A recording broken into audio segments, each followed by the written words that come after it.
সিরিয়ার হামা প্রদেশে সোমবার ইসরায়েলি বাহিনীর বিমান হামলায় অন্তত 18 জন নিহত ও 36 জন আহত হয়েছেন।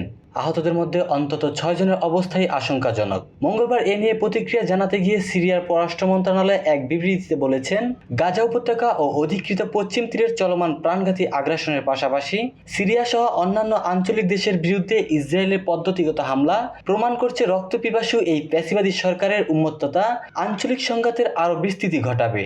সিরিয়ার পক্ষ থেকে জানানো হয়েছে, এ ধরনের বেপরোয়া হামলা পশ্চিম এশিয়া অঞ্চলকে ভয়ঙ্কর ও অজানা পরিণতির দিকে নিয়ে যাচ্ছে। ইসরায়েলের ভয়াবহ পাশবিকতার প্রতি আমেরিকা সহ অন্যান্য পশ্চিমা দেশ অকুণ্ঠ সমর্থন অব্যাহত রেখেছে জানিয়ে বিবৃতিতে বলা হয়, গাজা উপত্যকা সহ আঞ্চলিক দেশগুলোর বিরুদ্ধে ইসরায়েলের চলমান পাশবিকতার দায় পশ্চিমা দেশগুলোকেও নিতে হবে। ইসরায়েলি আগ্রাসন মোকাবিলায় নিজের সার্বভৌমত্ব রক্ষা করার অধিকার সিরিয়া সংরক্ষণ করে বলেও দেশটির পররাষ্ট্র মন্ত্রণালয়ের বিবৃতিতে উল্লেখ করা হয়।